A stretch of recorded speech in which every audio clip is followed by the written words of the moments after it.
Aloha mai kako, everyone. Aloha.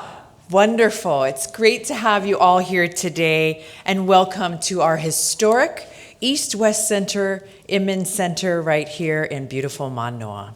What a special day it is today.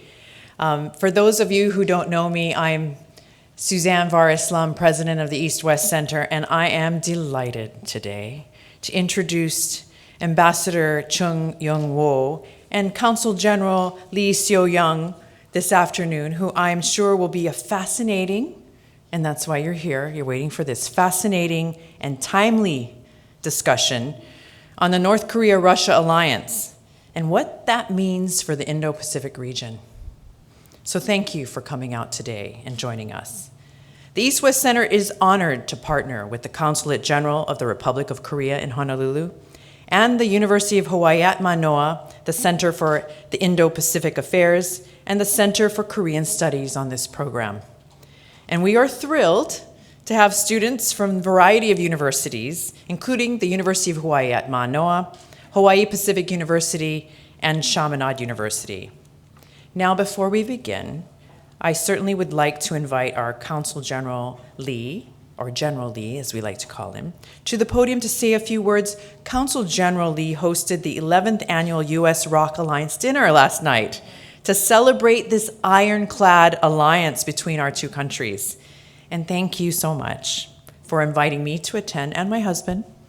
Consul General Lee is a retired Republic of Korea Army Major General and former defense attaché to the Republic of Korea Embassy in the United States, and we are delighted by his commitment to the alliance and to South Korea's relationship with the United States, but also to Hawaii. Consul General, we'd like to welcome you up to the stage to say a few remarks. Please give him a round.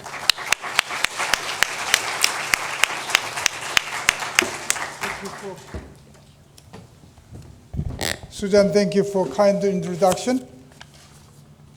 Good afternoon, everyone. Good afternoon. 여러분 안녕하십니까? Aloha. Aloha. Thank you for your attendance today. Especially, I appreciate Ambassador Chun from Seoul and the East-West Center President Susan Var-Islam and her team's efforts. As you know, Korea has only one allied country in the world. That is the United States. This year marks the 71st anniversary of Korean U.S. alliance. Now, the South Korea is the 10th largest economic power in the world. South Korea is marching ahead as a global pivotal state to contribute to the world freedom, peace, and prosperity. President Yoon and First Lady Kim visited Honolulu last July. President Yoon emphasized the importance of a strong ROK-US alliance and the significant role of Indo-PACOM and component commands for strengthening alliance and security of South Korea. He also stressed Indo-PACOM's important role in executing our Indo-Pacific strategy.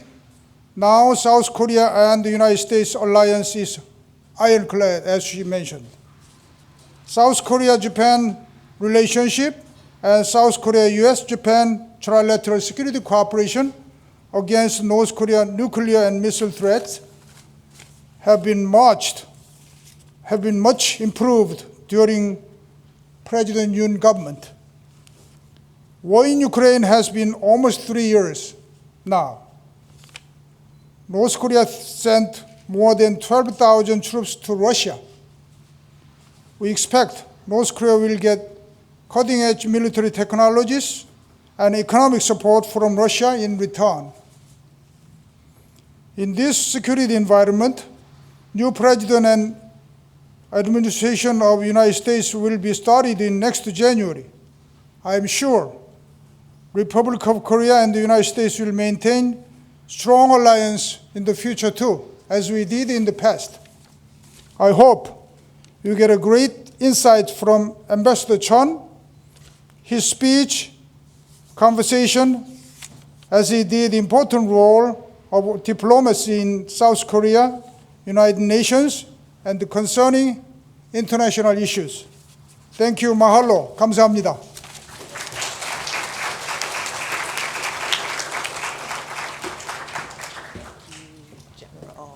Thank you so much, General, for your remarks.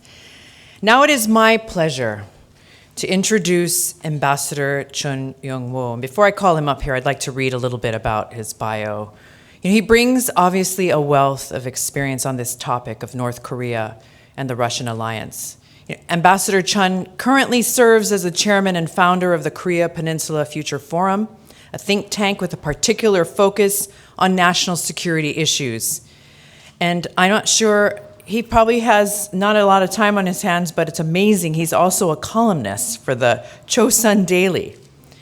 But more importantly, also, he has served in a variety of very important roles, including the National Security Advisor to President Lee Myungbak from October 2010 to February 2013. And before his appointment to the office of the president, he had been a career diplomat for 33 years, serving key posts at the Ministry of Foreign Affairs, including as the second vice foreign minister, special representative for the Korean Peninsula Peace and Security Affairs, and head of the ROK delegation to the six-party talks, and deputy foreign minister for policy planning and international operations. His senior overseas assignments included ambassador to the United Kingdom, and ambassador, deputy permanent representative to the UN in New York. Ambassador Chun graduated from Punsan National University and received a Master's of International Affairs from Columbia University School of International Public Affairs. And he authored a book titled The President's Foreign and National Security Policy Agenda in 2022. And it is my distinct honor to invite Ambassador to the podium.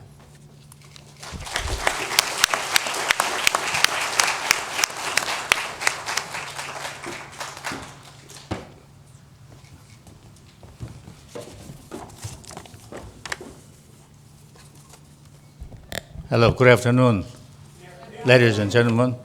Aloha. It's a great pleasure to be invited to this very prestigious East-West Center. And I would like to thank President Vares Lam for her very kind introduction. And I also thank General Lee for making this event possible by inviting me to, together with the East-West Center, to Hawaii. Yeah. Well, I spent 36 years in Korean public service, and I devoted many of those years in negotiating with North Korea, in resolving North Korean issue. I happen to be, as a Director General of the Light Water Reactor Project Office, agency office, which dealt with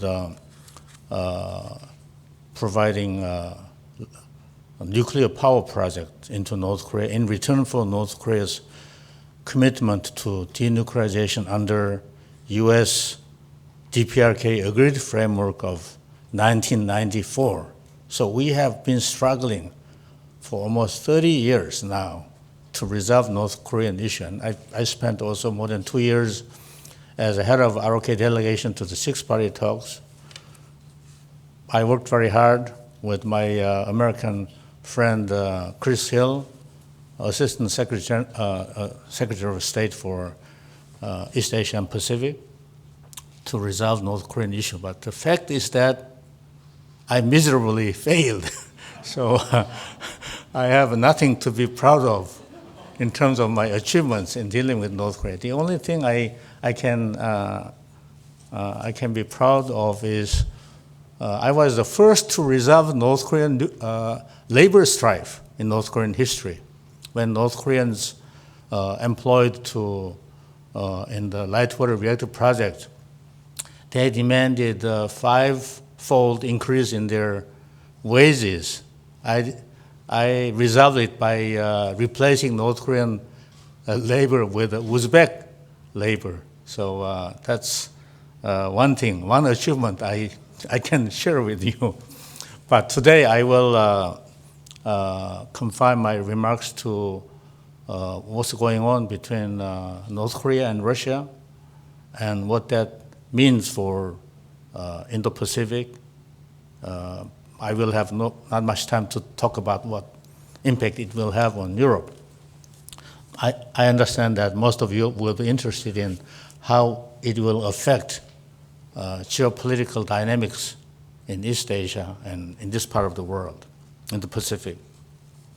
The signing of the Comprehensive Strategic Partnership Treaty, the official name of the treaty, by Putin and Kim Jong Un on June 19 last has brought about a significant shift in the geopolitical tectonic plates of East Asia and the Pacific. It even has ramifications for the security of Europe due to North Korea's involvement in Russia's war against Ukraine. As you know, they are supplying massive amounts of munitions and troops to Russia. The treaty is comprehensive in scope. It covers not only military assistance, but economic cooperation, technology, space, all important things for North Korea. But the essence is in the restoration of 1961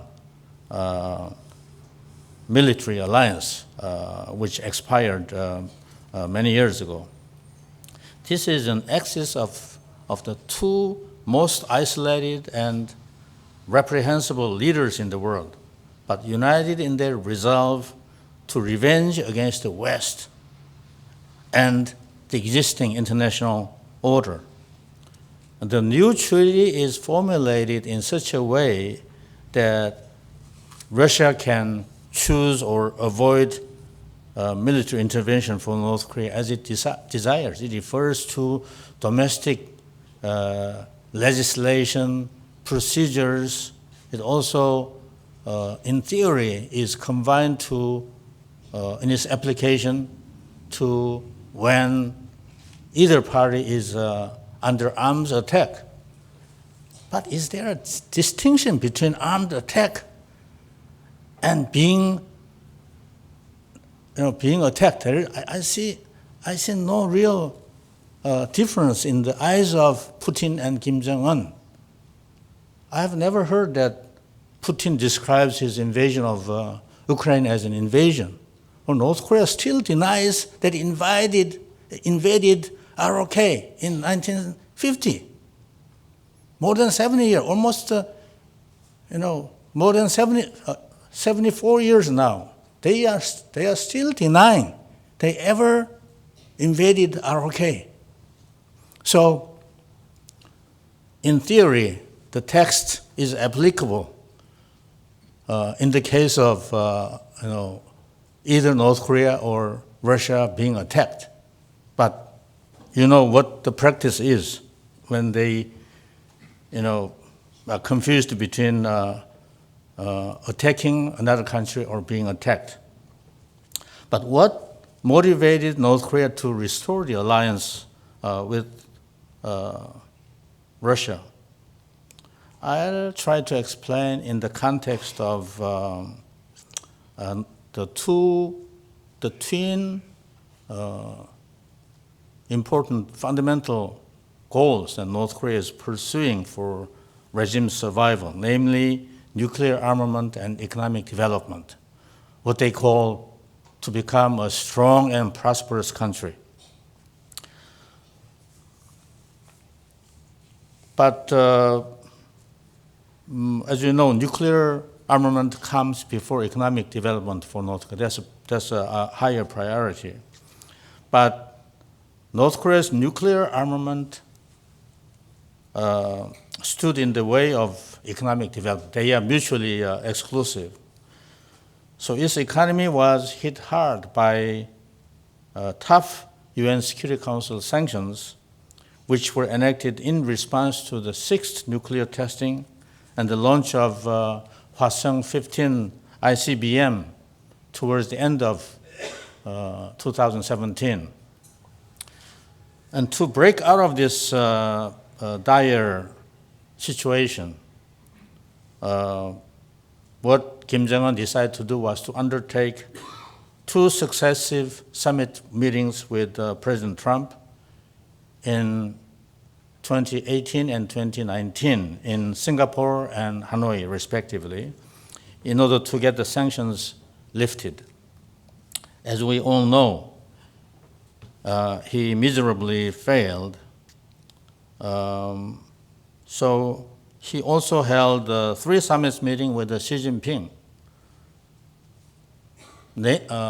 Officially, China is North Korea's ally. But again, these meetings proved unhelpful in easing or lifting sanctions in place. Xi Jinping has a habit of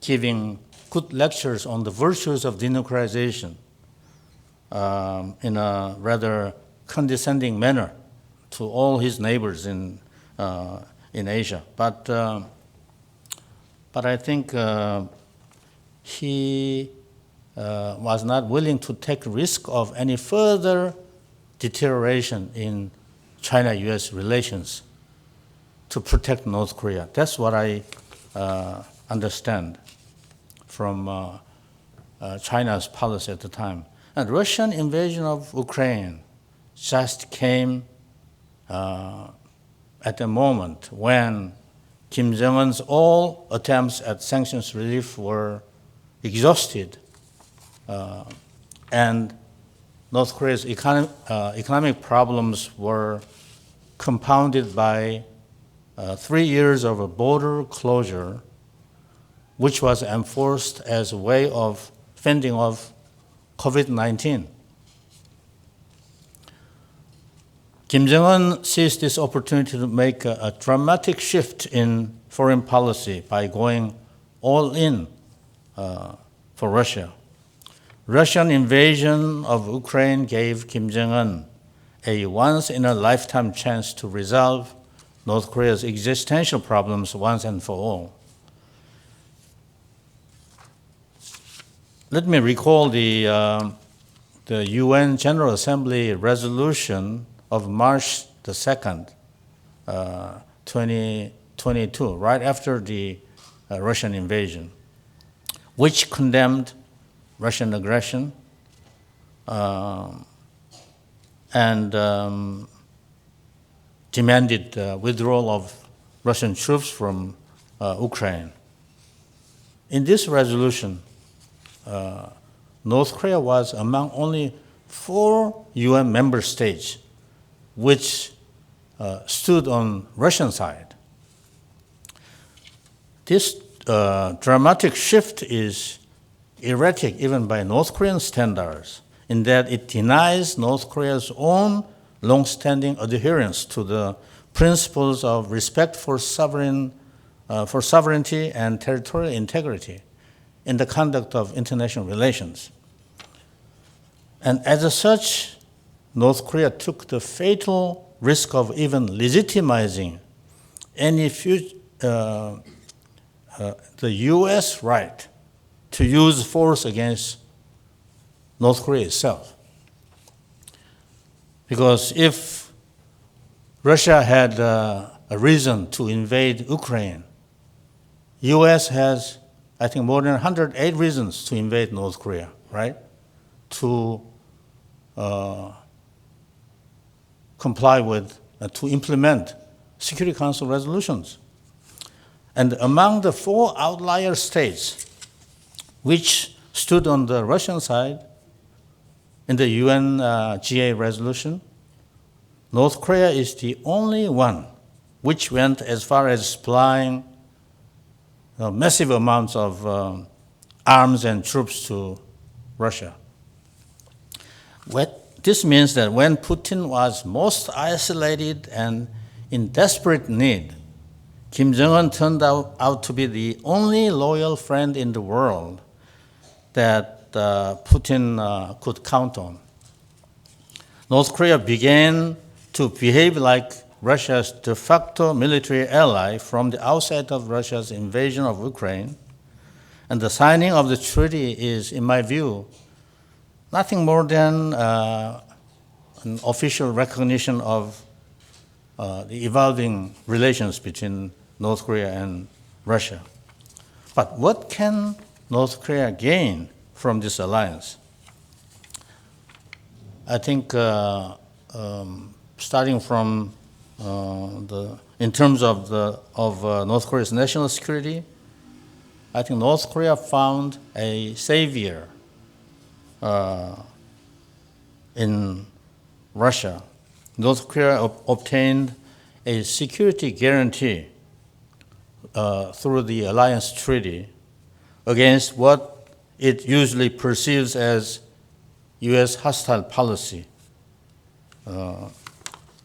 Russia is willingly destroying the sanctions imposed by UN Security Council, and as a veto-wielding member, permanent member of the Security Council, it provides an insurance policy against any future and new Security Council sanctions in the event that North Korea resorts to further tests, missile tests or nuclear tests, or any acts of defiance. North Korea can also acquire advanced Russian military technologies and weapons, including satellite technologies, air defense systems, aircraft, etc. But on the economic front, North Korea can now resolve the chronic shortage of food and energy, which happen to be Russia's biggest export items. China is a sheer importer of food and energy, among the biggest importer of food and energy, while Russia is among the biggest exporters of energy and food. So Russia can supply what China cannot. That's a very important point. In sum, Russia-North Korea alliance offers the best hope for North Korea for success in realizing its twin goals of nuclear armament and economic development. But why is the Russo-North Korea alliance dangerous for peace and security of the Korean Peninsula and beyond? First, it is dominated by Russia's sense of indebtedness to North Korea. It is fundamentally different from the alliance in the Cold War era, when the Soviet Union had nothing to rely upon North Korea for its security, while North Korea relied entirely on the Soviet Union for military and economic assistance. Soviet Union at the time had no interest in the resumption of war on the Korean Peninsula because they failed already once, and it was cautious in supplying offensive weapons to North Korea, which could disrupt peace on the Korean Peninsula. For instance, as the Soviet Union refused to supply missiles or related technologies to North Korea, North Korea had to obtain Scud missiles from Egypt in return for training Egyptian Air Force pilots in the 1970s. And in the Yom Kippur War of 1973, many of those Egyptian pilots were trained by North Korean pilots. They flew the same big fighter planes. Now that Kim Jong Un has gone as far as expending lives of his own troops to help Putin, he is in a position to dictate what he wants. And Putin may feel obliged to meet Kim Jong Un's demands. Another cause for concern is that the treaty gives Russia the right to intervene militarily or politically on the Korean Peninsula. As we all know, Russian intervention in any part of the world has never produced any positive outcome. Russia has already become the spoiler-in-chief in denuclearizing North Korea by making it easier for North Korea to build up and upgrade its nuclear arsenal without worrying about economic consequences. Finally, the treaty could embolden and encourage North Korea's military adventurism. In addition to enhancing North Korea's capabilities to destroy peace through arms transfer of advanced Russian arms, Russia's alliance commitment serves as a license for military provocations that could invite retaliation.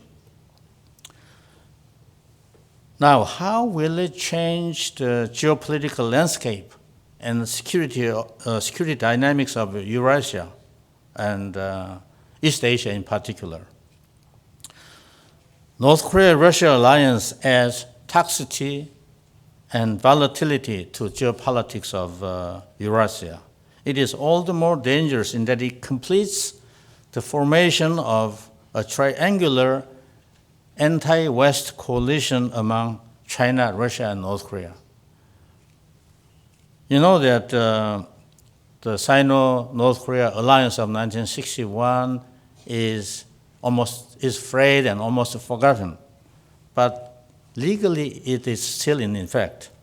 Russia and China are bound by the no limits, what's called no limits partnership, sealed by Putin and Xi Jinping on the eve of Russian aggression on Ukraine in February 2022. And Russia-North Korea alliance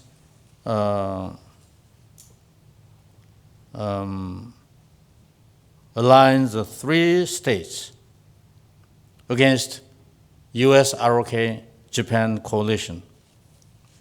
Such an alignment strengthens the northern axis of three countries. This strengthens each state's leverage against the U.S. and its allies. And many people wonder, and I expect some questions from the floor later on, how does China fare in this? And many people say that China may be unhappy, and I think some in the U.S. government, from their official remarks, I can sense that they are interested in using some discord between China and North Korea. I'm afraid that could be a wishful thinking. China apparently wishes to distance itself from the axis of the two most isolated tyrants in the world. China doesn't want to be seen as a part of these countries. And as big powers don't like surprises, China may be angry at North Korea's failure to consult with China in advance when North Korea undertakes such a fundamental policy shift that could affect China's interests as well. China also has reasons to be concerned about negative geopolitical consequences of Russo-North Korea alliance, such as closer U.S. ROK-Japan trilateral security cooperation and polarization of East Asia into two rival blocs. These are all, in my view, tactical level concerns. However, all in all, China is a sheer winner and beneficiary of the Russo-North Korea alliance. Irritations and tactical level concerns aside, what is uppermost in China's strategic calculus is how this new arrangement could affect China's hand in a contingency over Taiwan. Nothing is more important than, strategically more important than that in China's mind. And as much as North Korea-Russia alliance binds U.S. military assets on the Korean Peninsula and in the surrounding areas, the U.S. will be left with less resources with which to intervene in support of Taiwan, wherever, in case U.S. decides to defend Taiwan. China can also benefit from a strategic connivance or coordination with Russia and North Korea when it undertakes an attack on Taiwan. For one thing, China can coordinate its attack on Taiwan with Russia and North Korea's provocations against South. China can encourage Russia and North Korea to undertake provocations that would keep U.S. assets, ROK assets, within the Korean Peninsula or in the vicinity in order to disperse U.S. military assets.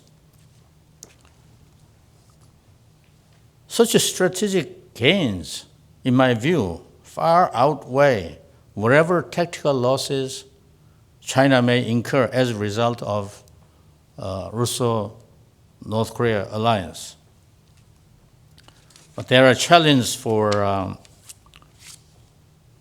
this means there are a lot of challenges for the ROK-US-Japan trilateral security cooperation, which took great effort to launch, with under the Yoon Suk-yeol administration in the ROK. The three northern states of Russia, China, and North Korea can now, as I said, coordinate their military strategies against the U.S. network of alliances and Taiwan. What this means is that the Western trilateral coalition should be prepared for a simultaneous two-front war on the Korean Peninsula and in the Taiwan Straits, initiated by three hostile nuclear powers closely aligned. And when I had a chance to talk to Admiral Paparo last night, he said he will be prepared for three-front war. He was thinking of Russian aggression, coordinated Russian provocation in the area or any encroachment in the area, closely coordinated with North Korea and China. But I think there will at least, we should be prepared at least for two-front war now. And three of them are all nuclear armed. This is a very disturbing development. So I think I have used my time. So in order to give more time for questions from the floor and from Susan, let me stop here. Thank you very much.